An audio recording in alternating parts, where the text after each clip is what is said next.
again, like flat picking guitar, it all comes down to the right hand stuff and just figuring out things to work on.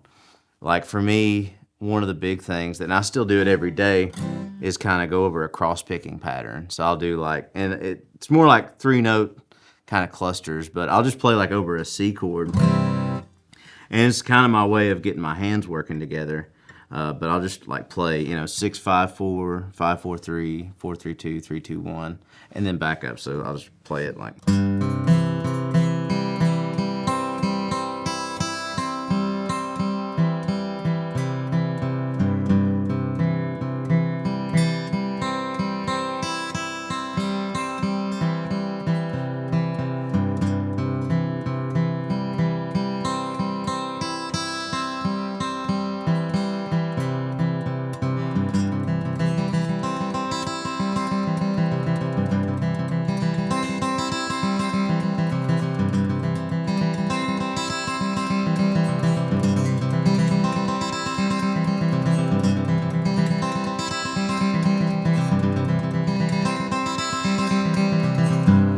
Sort of incorporate some skipping where I'll do the 6th string, 4th string, 5th string, 3rd string, 4th string, 2nd, 3rd, 1st.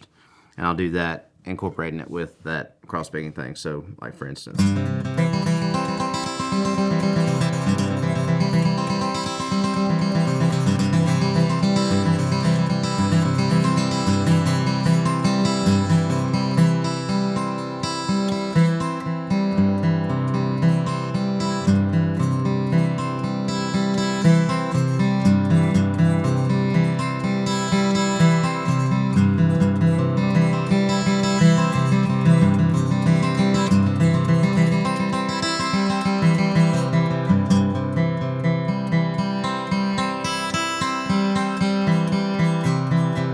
It's another way to kind of recalibrate the way you're playing dynamically. That's really helped with just getting my right hand to, play the note, play the intended note, which is a big part of it, the whole cleanliness thing. I mean, that was a big thing for me, was just to learn to take it slow. And I think a lot of people do that. You learn, you hear all these other guitar players playing fast, and especially in this music, and you want to play fast too. And sometimes it's more about just playing it clean. It took a long time to figure that out.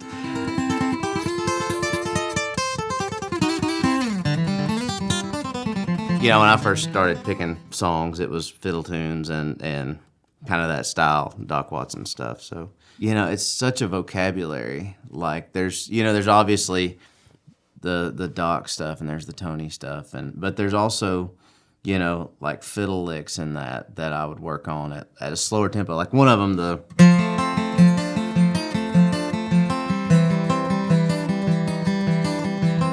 where that was one that I practiced a lot. And it's a different tune, but there's a song called Back Up and Push that the B section goes.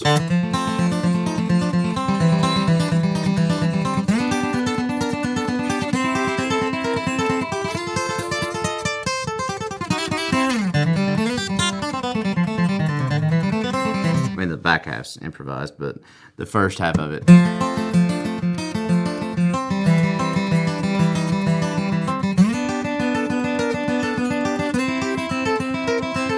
It's kind of just playing the same, you're repeating the same thing over and over again. Like it's the first time you're playing out of that C position, or the F position. It's a forward roll and a backward roll, but it's all fiddle stuff.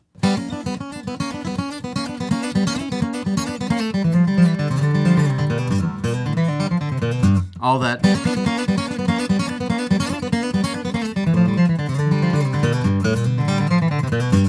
would come from like listening to Kenny Baker play fiddle. I got way into those Kenny Baker records. It's the guy that wrote a bunch of this stuff. When I first started playing, my big goal was to learn every guitar solo on Manzanita, the Tony record. And I did that.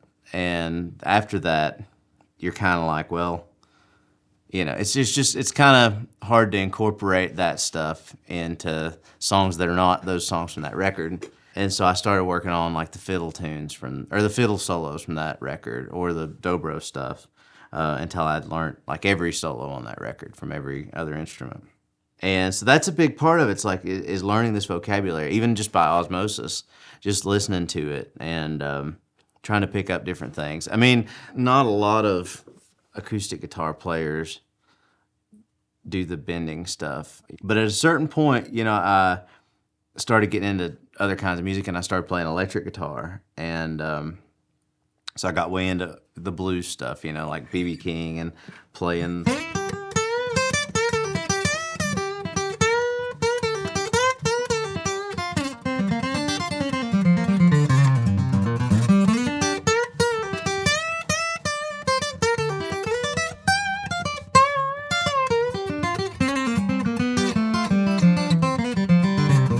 Like you would hear Tony bend, but when he would bend, a lot of times it would either be like just a half step or a very small,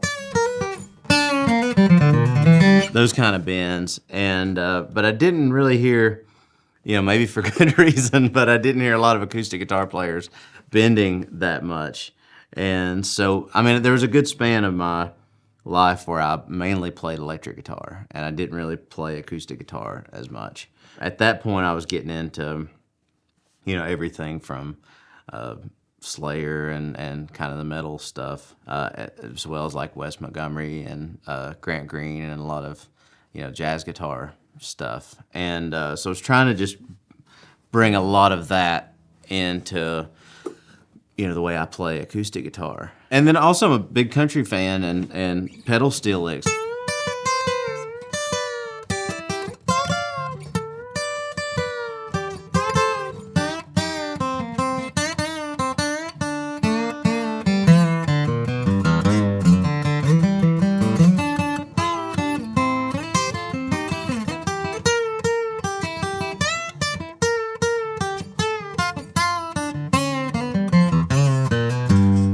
That kind of stuff, and so it was a lot of it was just taking either solos of songs. Like a big one was "Mama Tried," the Merle Haggard.